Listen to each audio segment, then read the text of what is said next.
Nerd, sejam bem-vindos a mais um NTCast. Agora vamos trazer um projeto aprovado no Penab Arapiraca de Círculo 1. A gente vai falar sobre projetos editais aqui. Então, trouxe um convidado que super mega power entende, um convidado que vocês já viram várias vezes aqui, que vive na casa do Nerd. É um cara que é o meu braço direito e esquerdo, as pernas do Nerd tatuado. Seja bem-vindo, Rafael. Como é que você tá, meu lindo? Eu fico muito satisfeito, estou muito feliz de ser esse arroz de festa aqui que a gente sempre está presente. É, o arroz de festa completo, né? O homem é completo, o homem é didático. Olha a quantidade de livro que ele já leu. Isso é só uma parte do conteúdo dessa linda bagagem que esse homem tem, tá ligado? Meu Fico querido, lisonjeado, Neto, lisonjeado. a gente está aqui num edital aprovado pelo Penab, um projeto que foi aprovado. A gente vive de editais também. Eu não só vivo de edital, eu trabalho, você trabalha também. A gente tenta conciliar a nossa vida, a vida à parte, a vida sofrida de CLT trabalhador brasileiro, no tempo que nos sobra para fazer um edital, para preparar um edital e escrever. Qual é o primeiro passo que a pessoa tem que pensar em fazer um edital? O que é que eu faço? Qual é o primeiro passo que a galera tem que ter? Olha, Neto, eu diria que primeiro, realmente assim, o primeiro mesmo, a parte inicial parte do desejo. Encontrar alguma coisa pela qual você vai poder trabalhar sem esmorecer, sem enfraquecer, porque como você mesmo já apontou, a maior parte dos artistas brasileiros, a maior parte dos agentes culturais, não precisa só ser artista, aquele que bota a mão na massa, aquele que aparece, né? A gente vai ter pessoas que vão lidar com bibliotecas, com acervos, com gestão de difusão cinematográfica, por exemplo, que não necessariamente se consideram artistas nesse sentido fazer e que também precisam, muitas vezes, de recurso público para poder tirar suas ideias do papel. Mas considerando boa parte dos agentes culturais, a maior parte deles não tem a vida ganha e a maior parte passa bastante perrengue para tirar as suas ideias do papel. Então, a primeira coisa, a primeiríssima, assim, é encontrar alguma coisa que realmente te motive a fazer, que você não pare pelo caminho. Então, esse seria o primeiro aspecto, mas ele por si só não é capaz de dar início ao projeto. A segunda etapa, uma vez que você encontra aquilo que você quer fazer, é pensar de que maneira aquilo dali se enquadra dentro das ideias do que seria o interesse público, né? Para encontrar espaço no edital em qualquer uma das esferas, seja municipal, estadual ou federal. Vou ter que cortar. Rafael, você falou em agente cultural. O agente, qual é a diferença do agente cultural para o edital? A pessoa, vamos dizer, eu vou concorrer com a parte de audiovisual. Como o Neto tem que ser um agente cultural para mostrar o meu currículo de agente cultural? Como é que eu devo me preparar para isso? Olha, de maneira geral, a definição do agente cultural é dada pelos mais diversos editais, né? De maneira geral, ele sempre vai ter um trabalhador da cultura, né? Seja ali dentro da produção, difusão, preservação, e aí tem muitas categorias, que cada edital vai reconhecer e valorizar de formas diferentes. Seja o agente cultural um artista ou realmente um mantenedor, né, alguém que vai dar condições para que um processo artístico se perpetue, né, no tempo e no espaço, é necessário que você tenha um registro disso. Para artistas e para agentes que produzem materiais um pouco mais palpáveis, né, que a gente consegue reconhecer como produtos culturais, normalmente a gente chama isso de clipe. É um currículo artístico, né? Muitos já estão bastante familiarizados com isso. Não é muito diferente do currículo que a gente apresenta mesmo no CLT para a empresa para ser contratado, mas normalmente ele não é só um currículo das nossas habilidades, mas também da nossa experiência em conjunto. Então, se você trabalhou num filme, produziu um livro, participou de um espetáculo de dança, é importante que você tenha um suficiente é, um suficiente estoque de comprovações visuais daquilo. Então, fotografias, um acervo das próprias músicas, hoje em dia com a internet a disponibilização delas online, né? Então, é meio que um híbrido entre um portfólio e um currículo com suas habilidades, suas competências e suas experiências, para poder demonstrar que você tem capacidade de poder exercer aquilo que, como a gente falou anteriormente, que você ambiciona aprovar no edital. Santos, Galera que está nos escutando, fez alguma coisa, faz registro. Preparou, você não está fazendo por grana ou está fazendo por amor. Pede para alguém te fotografar. Registro é o que importa porque você vai colocar no seu clipe. Eu percebo que muita gente é uma problemática para os criadores de conteúdo. Pessoas que vão criar, que vão fazer editais. Não ter material de foto, não ter material jornalístico. Velho, tira foto, pede para alguém registrar. Hoje, tira foto no Instagram, deixa lá salvo, arquiva para depois você fazer uma pastinha. Esses passos que a gente está falando aqui é importante para você, criador de conteúdo que vai concorrer a um edital. Ter esse material. Se você é do audiovisual, faz um clipe voltado para o audiovisual. Se você é do game, faz um clipe voltado para o game. Tente separar as coisas. Se você é a grande maioria que eu vejo, Rafael, a galera é de tudo. Todo multiartístico. É músico, é cinema. Porque também não tá dando para viver só de uma área, né? Então a galera faz todas as áreas. E de boa qualidade, com perfeição. Mas aí você vai ter que separar esses currículos, esses clipes, como o Rafael falou, separado por região, por área que você vai atuar. E qual o primeiro. A gente falou do primeiro passo, o clipe. Rafael, o que é que a pessoa tem que focar num edital? Qual é a melhor parte? Uma dica assim de ouro que você acha que é importante para a pessoa focar na hora da escrita do edital? Ô, Neto, eu vou dar a dica de ouro, mas eu queria só puxar uma coisa também, além do que você falou, é que além desses registros visuais informais, né, tem também o registro oficial. Biblioteca Nacional, registro no ECAD para músicos, os registros junto ao Fundo Setorial do Audiovisual para empresas que vão trabalhar com cinema, né? Tudo isso também é importante. Você ter a imagem é muito crucial para você ter a visibilidade na hora de apresentar o projeto parecerista, para ele ver, mas o profissionalismo de estar registrado nos órgãos competentes também é muito importante, não só para você conseguir apresentar, como também para garantir os seus direitos sobre aquilo que você produz. E indo nessa pegada, para tentar fazer um link aqui, eu acho que o pulo do gato seria também parecido com isso. É pensar que quando você está escrevendo um projeto, você está tentando convencer, você é um tanto quanto o vendedor da sua ideia ali para parecerista, mas você, acima de tudo, tem que demonstrar a profissionalidade de um gestor. O agente cultural, ele nem sempre vai ser um gestor no sentido da execução do projeto, mas ele sempre será um gestor do projeto. Muitas vezes as pessoas se esquecem disso. Vou dizer assim, eu quero fazer uma sessão de dança aqui na minha cidade, eu só vou lá dançar. Não, você vai ter que prestar conta, você vai ter que apresentar o dossiê depois, você vai ter que contratar as pessoas, você vai gerir esse recurso. Então, o principal aspecto é saber que talvez você não seja a pessoa gestora do projeto, mas você sempre será gestor do projeto. E isso precisa estar sempre muito claro desde o momento que você escreve. Se você consegue elaborar isso tudo ali bem, você já passa uma boa imagem para o parecerista, que vai muito além, inclusive, da sua capacidade técnica. Eu falo por mim mesmo. Eu já passei várias vezes com pontuações boas em editais aqui no meu estado, na categoria na avaliação do meu currículo, né? Vou deixar a parte, eu tenho um currículo muito extenso, não é dos maiores do Brasil, mas é muito extenso, é suficiente para ser aprovado, mas nem sempre eu aprovo justamente por conta dessa questão de gestão. Então é preciso saber equilibrar isso, saber quando você está elaborando o projeto, você vai atuar de maneira profissional ali para prestação de serviço. Sim, isso é uma boa, essa colocação, porque as pessoas têm que entender. Agente cultural, executante do produto, do que está fazendo, como você falou, a dança é uma coisa. E o proponente é outra coisa, né? Que acaba sendo todo mundo sendo dos dois, porque eu escrevo, eu participo, eu executo.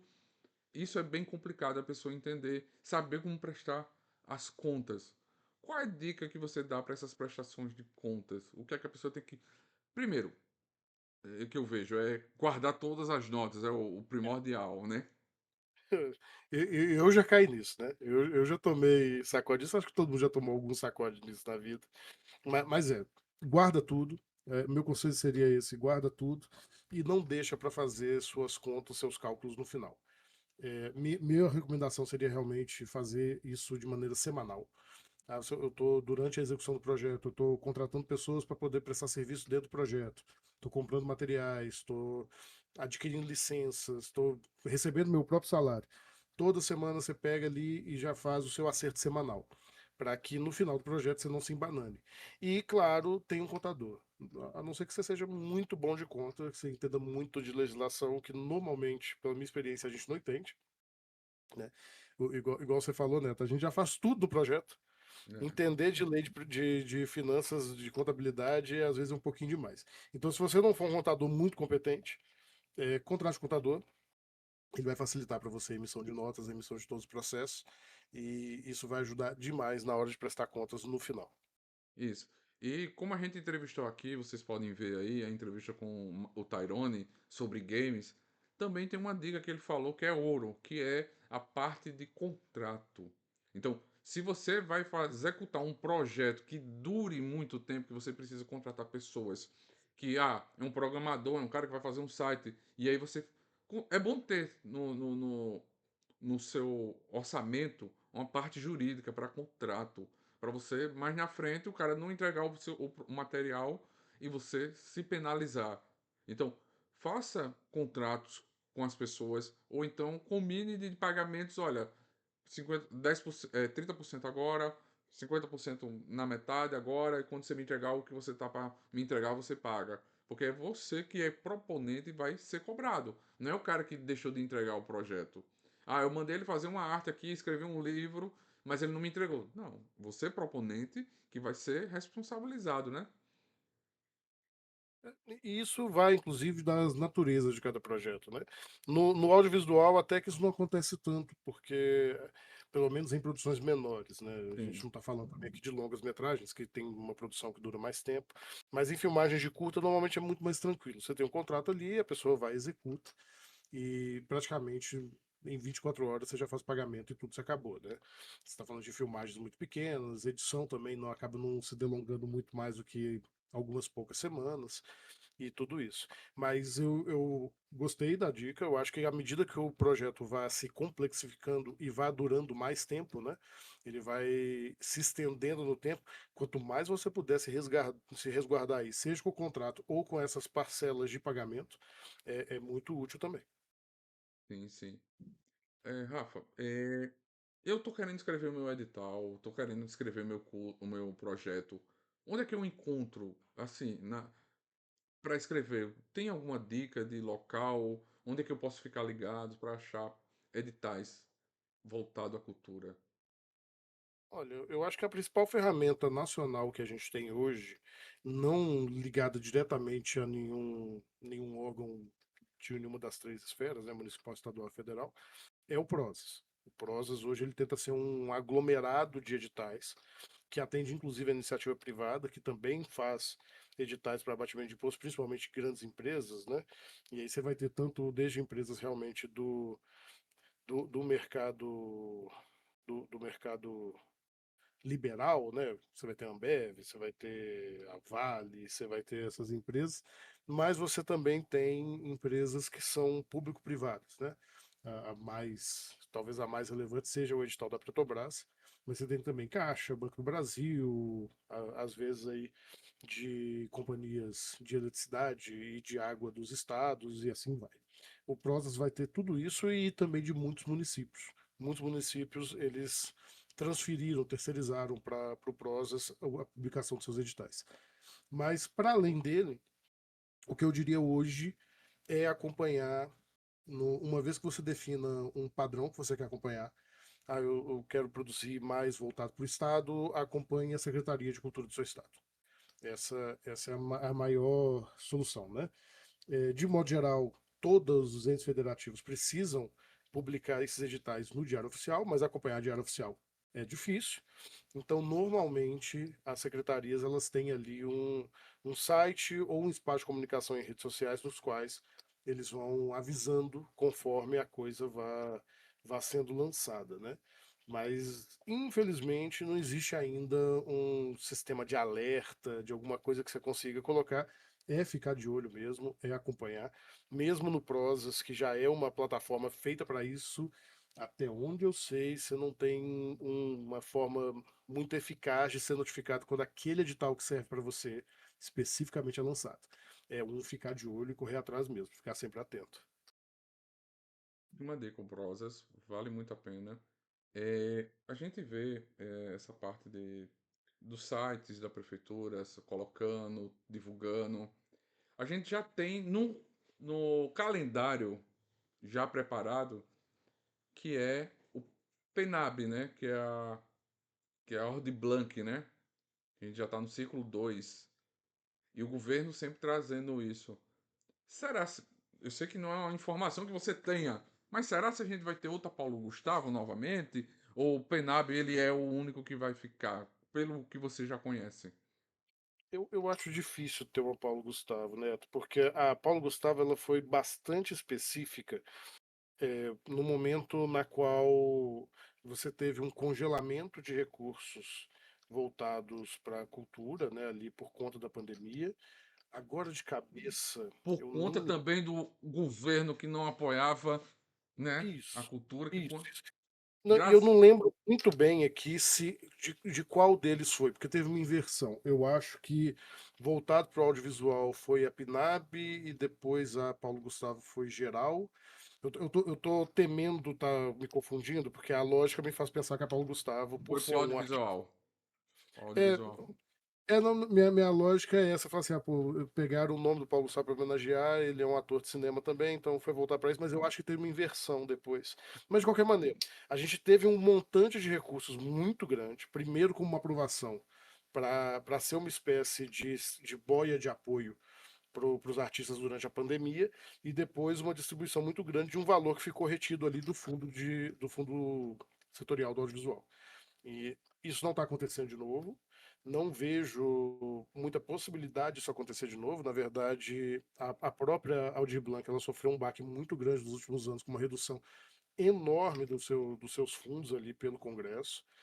Ainda está acontecendo e, ao mesmo tempo que a gente teve essa derrota, teve uma vitória também, que foi ela se tornar uma política de Estado. Então, não há previsão também para ela acabar. A tendência é que ela dure indefinidamente, aconteça todo ano, mas logo depois que isso foi feito, também teve o corte.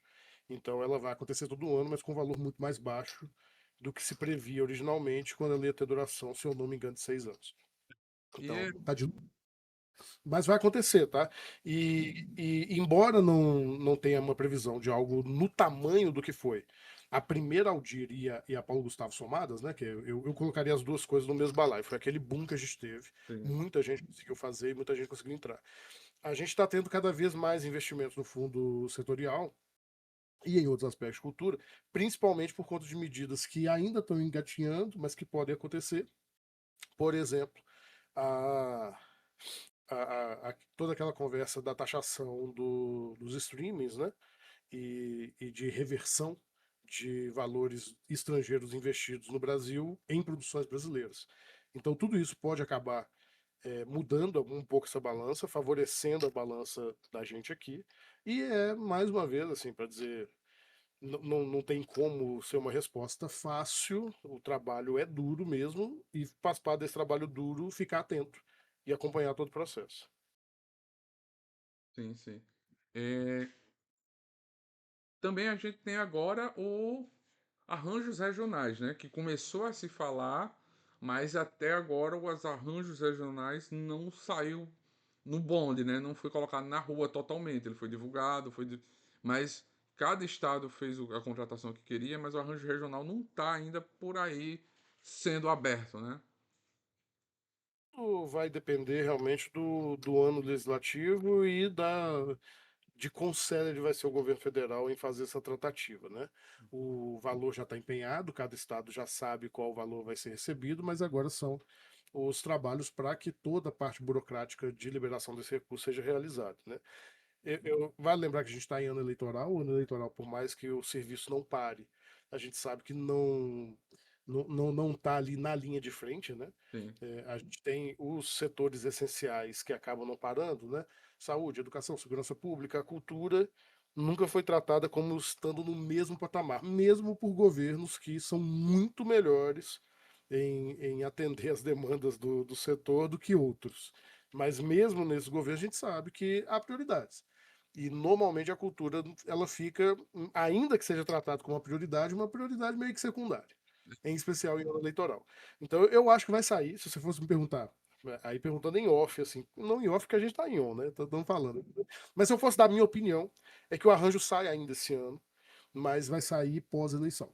Eu acho que vai ser uma coisa ali para os últimos meses do ano e para recursos serem captados e captados não, né? Transferidos e obras realizadas a partir de 2027. Até porque, mesmo que o governo federal haja com a celeridade necessária dentro de um ano de eleição, os estados também estão em ano de eleição. É, o Então vai Brasil chegar no parou, né? estado. Exato. Vai chegar no Copa. estado, Copa, depois eleição e é um recurso que não vai direto para municípios. Se fosse um recurso que ia para municípios, podia ser mais rápido. Se fosse uma coisa que só fosse passar pelo estado e ir Sim. direto para município, como foi o caso da Paulo Gustavo ou de muitos do Ardir Blanc também, que você tem o recurso estadual, mas também município. Como o município não está parado, como o município não está em momento de eleição, daria para ter algumas realizações agora. Mas como é uma coisa que vai sair do federal para o estadual e federal estão aí nesse processo, você tem estados que vão ter segundo turno, a coisa pode acabar se estendendo ali até o final de outubro. Eu chutaria que os editais talvez saiam aí nesse meio tempo, mas que realmente os resultados e todo o processo a gente só veja se finalizar no fim do ano, ou talvez, como a gente já viu outros editais até, no começo do ano seguinte, né? Você já tem as avaliações, mas os resultados de recurso e tudo isso só ali em janeiro. O que também não é de todo ruim, né? Você já começa. Quem for aprovado já começa o ano sabendo o que vai fazer, né? Não É. fica quebrado também, inclusive para a prestação de contas no final do ano, que é outra dor de cabeça por conta de recessos, né, e tudo. Mas vamos ver. Vou bater essa tecla de novo, né? Então, assim, a vida de viver disso é isso. Você vai, você vai navegando num mar que nem sempre é tão plácido, né? Você vai encontrando os caminhos ali, vai remando, às vezes você encontra um caminho mais limpo, mas é sempre essa luta. O povo vê assim, ah, de fora o cara só tá vivendo de edital, é fácil demais. Não é fácil. É muito concorrido, muitos projetos estão muito bons. Eu vim do início da Paulo Gustavo, eu comecei na Paulo Gustavo, muita gente já começou antes. A Paulo Gustavo, a gente viu pontuações altas, baixas. Depois da Paulo Gustavo, é só 99 e 100, 99 e 100, 99 e 100. A galera Eu não sei, começou a se né? profissionalizar, a contratar empresas também.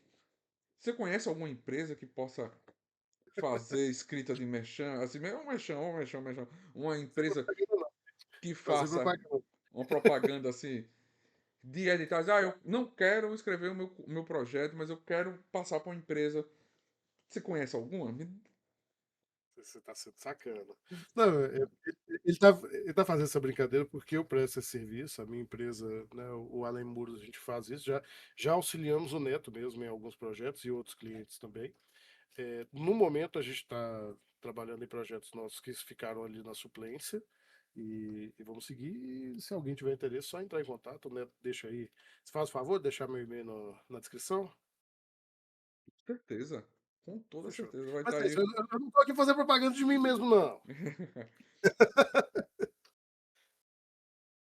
Tá aí o edital. Eu, que nunca escrevi nada. O que é que eu tenho que fazer primeiro? Ler o edital ou escrever o meu projeto?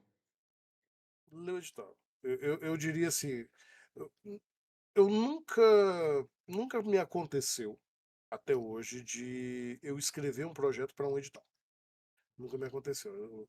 Pelo menos assim, tá, então, escrever talvez, mas da ideia surgir por causa do edital. Muitos editais são temáticos, nos convidam a isso, mas normalmente a gente tem ideias que a gente vai tentando encaixar. A gente vai adaptando, a gente vai mexendo, porque cada edital vai ter sua própria especificidade. Alguns vão ser mais voltados para uma questão regional, outros vão ser voltados a temáticas específicas, a objetos específicos, e, como eu já disse, a gente vai navegando nesse mar e tentando ver se as nossas ideias se encaixam. Se elas se encaixarem, a gente trabalha para deixá-las o mais encaixadas possível. Se elas não se encaixam, a gente guarda ela na gaveta e aguarda o edital no qual ela se encaixa. Então, o primeiro aspecto para mim seria sair o edital, ler o edital. Ler o edital para ver se você se enquadra, se você pode se inscrever. Acabei de passar por uma leitura de edital que era super legal. Eu tinha um projeto maravilhoso que se encaixava, mas eu precisava ter uma pessoa jurídica registrada como A1. Ah, com um registro que eu não tenho. Então, imediatamente, apesar de eu ter um projeto que, ao meu ver, passaria, minha empresa não passa. Então, não tem nem por que eu despender ali esforço e trabalho em cima de algo que simplesmente vai ser desclassificado. E isso eu estou falando de uma coisa óbvia da desclassificação. Às vezes você vai fazer o trabalho todo e não vai perceber que no final das contas o seu projeto não era o ideal para aquele edital, ainda que ele parecesse.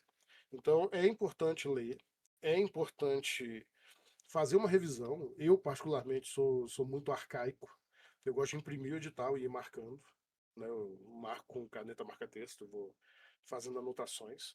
Tem gente que vai usar a tecnologia para isso, joga ali numa inteligência artificial e depois vai fazendo pergunta. Para isso, a IA funciona.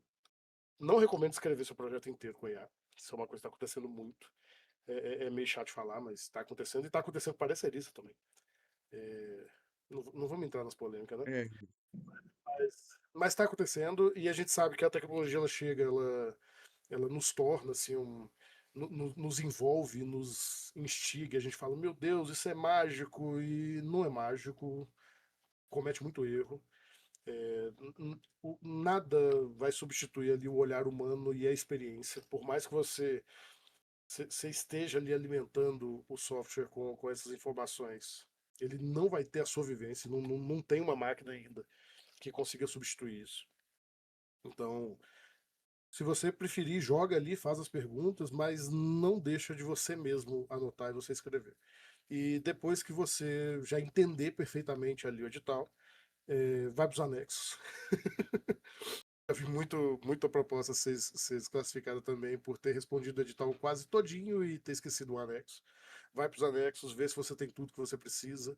Se for um edital que pede roteiro, vê que você tem o roteiro. Se for um edital que pede o plano de trabalho para uma apresentação musical, vá nisso. Se você precisa de um plano ambiental para descarte de resíduos, faça isso. Se você precisa ter a anuência dos participantes, faça isso. Olha tudo que você precisa, todos os anexos ali, e já vai descartando aqueles que não se encaixam com a sua proposta. E depois disso, a partir desse momento, você escreve o seu projeto. Só aí.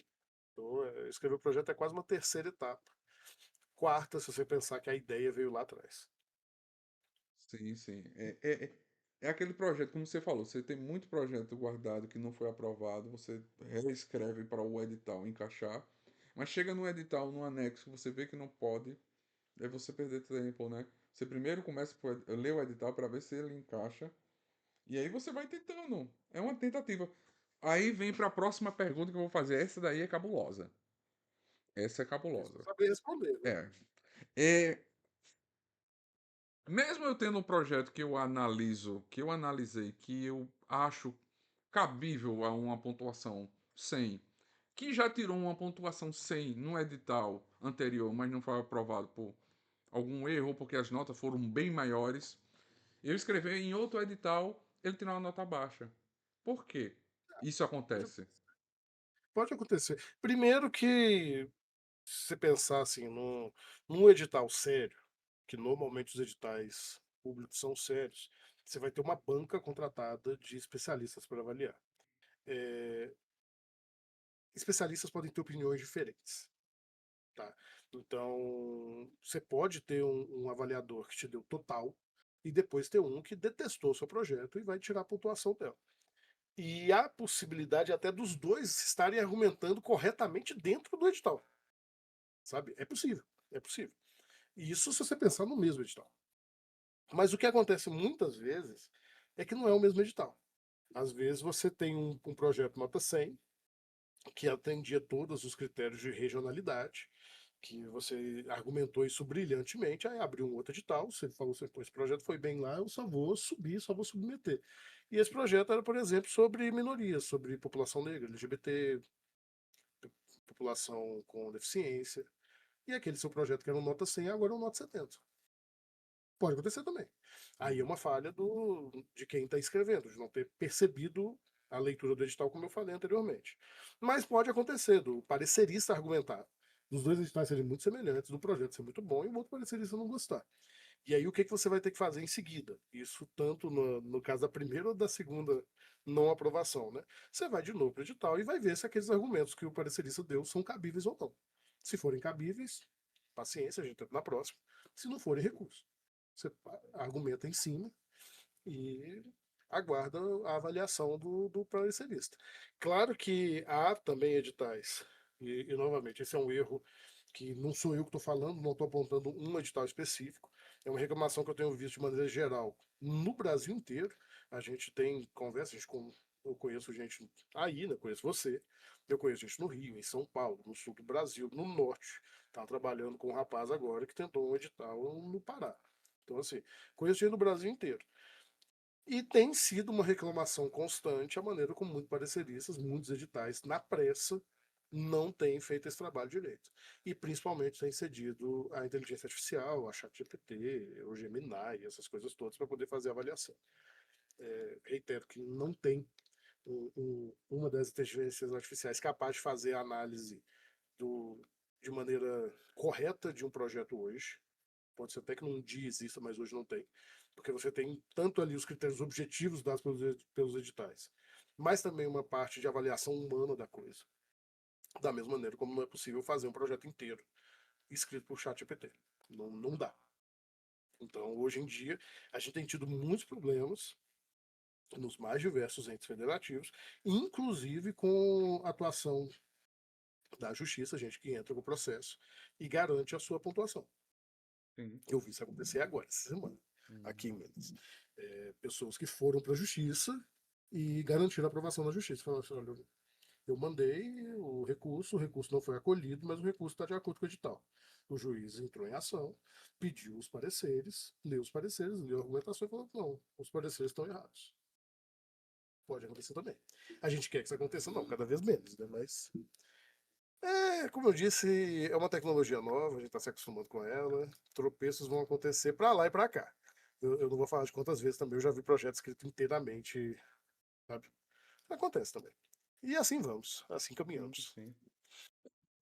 Competição hoje é uma competição que, assim, antigamente a gente contava nos dedos os fazedores de cultura.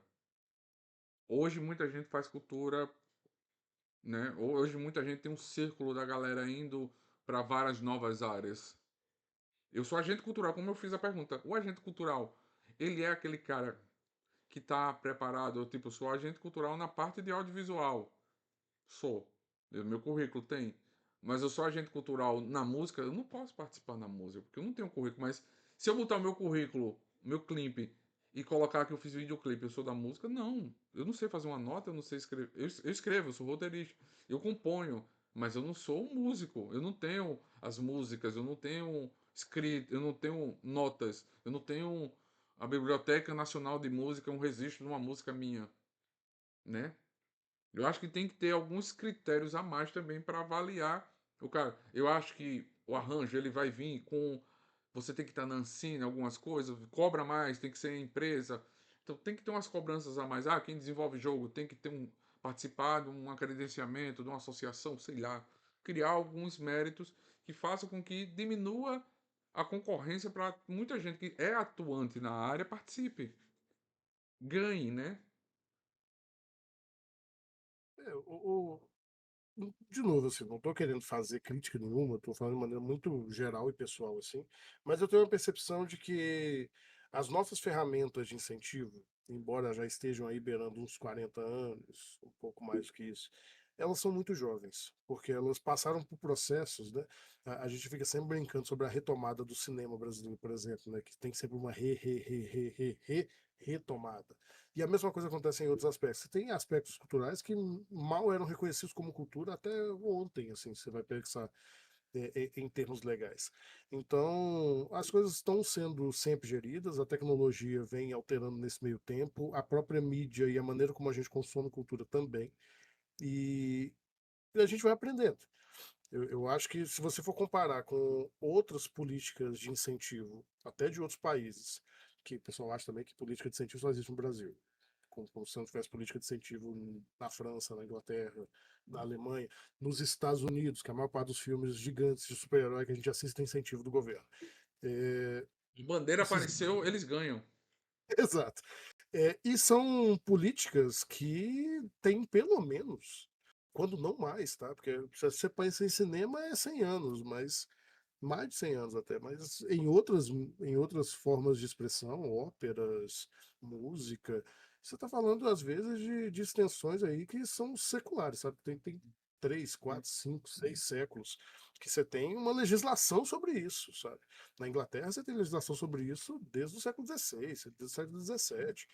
Então, a gente vivendo um país que passou por tanta turbulência política no século XX, e a gente teve todas essas novas formas de financiar a cultura através de Rouanet, através de tudo que foi criado a partir ali do final dos anos 80, ainda muito jovem.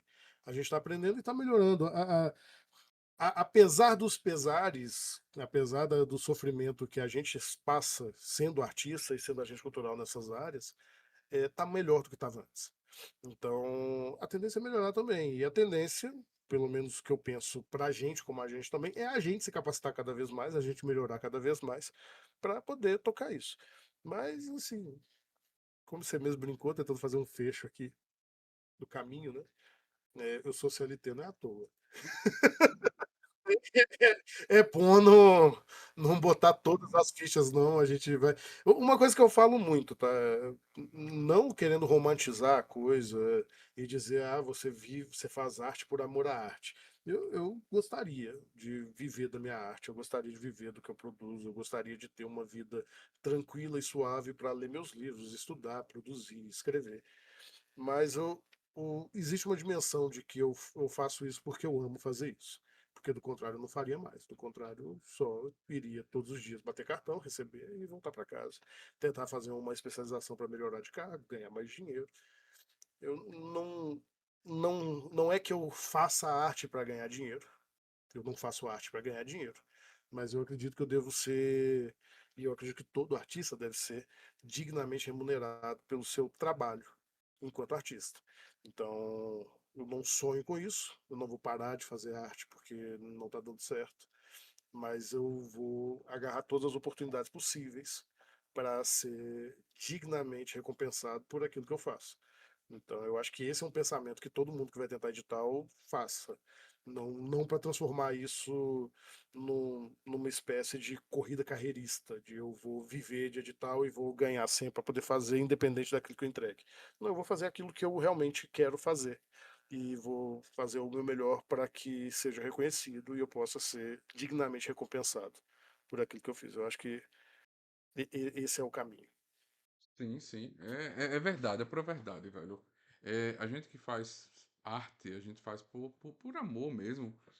É poucos que têm o privilégio de dizer, olha, eu vivo disso, eu trabalho disso, eu posso ter esse privilégio. É um privilégio para É, poucos e dizer, olha, eu só vou fazer cinema porque eu consigo ter essa vida, porque eu sou deitado em berço esplêndido, né? Eu tô brincando, mas tem muita gente que já encarrilha projetos um atrás do outro, então sabem como conseguir, né? A gente tá vindo agora, a gente fala muito de cinema, porque a gente é da área de cinema também. O Rafael escreve, o Rafael é roteirista, é quadrinista, poeta, faz um bocado de coisa também, vou ficar, é, ficar vermelho aqui. né?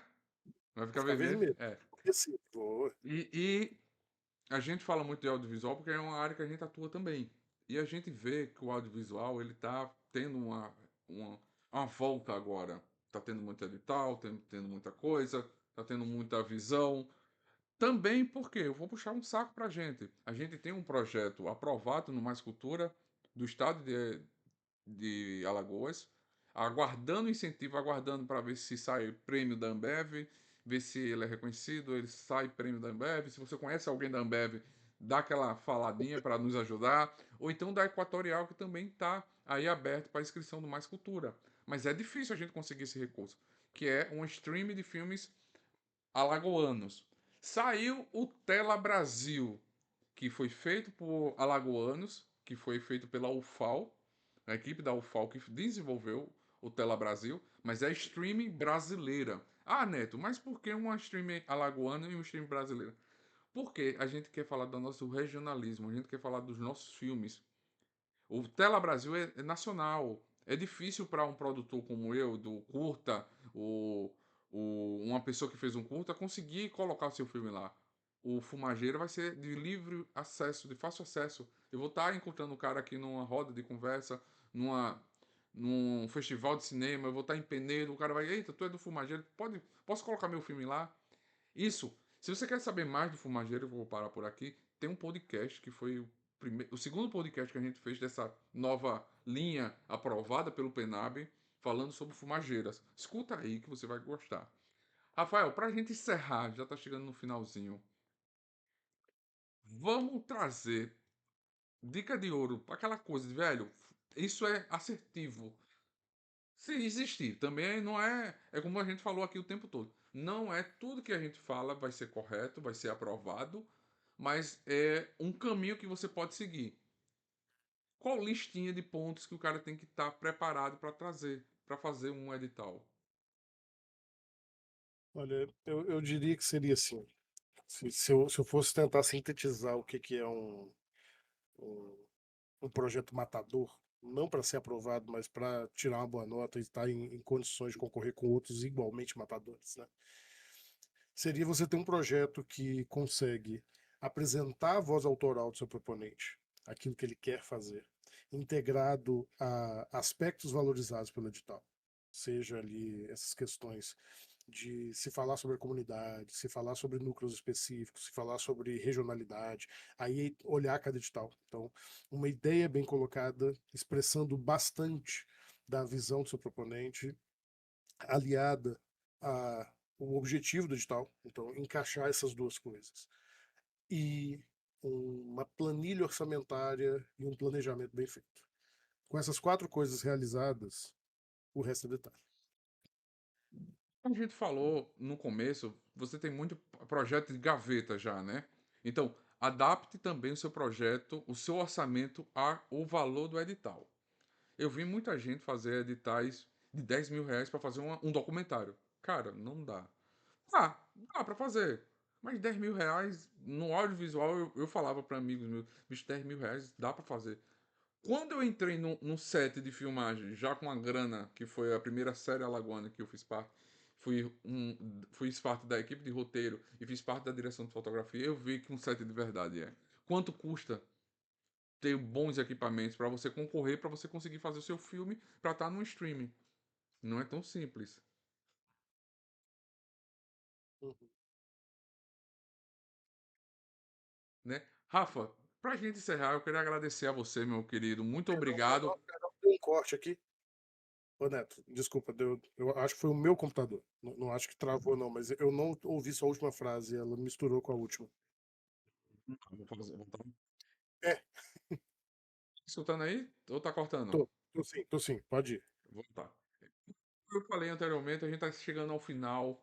Rafa, muito obrigado. Como a gente deu algumas dicas, né? Aqui não é a fórmula correta, porque não existe fórmula correta. Aqui é um ponto de vista já que a gente passou. O Rafael já está encaliçado de tantos editais, escrevendo aqui o Brasil afora. Isso é um ponto que você vai observar e vai colocar no seu currículo. Não quer dizer que a gente trouxe a fórmula secreta. Não existe fórmula secreta. Se alguém lhe vender isso, dizendo que vai ser aprovado, é mentira. Você vai concorrer porque um parecerista é outra pessoa que vai avaliar seu projeto. Então, procure ler o edital, procure trazer, faça o melhor. E lembre-se também, né? Aquele orçamento que você fez naquele projeto guardado, você tem que adaptar para o projeto atual, que vai ser o edital atual, né? Rafa, muito obrigado por mais uma vez estar aqui. Imagino que agradeço, é sempre bom e pode sempre contar comigo quando precisar ir bater um papo. Valeu, muito obrigado, galera. Não se esqueça de seguir a gente. As redes sociais do Rafael vai estar aí e que a força esteja com vocês. Esse é um projeto aprovado no Penab Arapiraca 2025.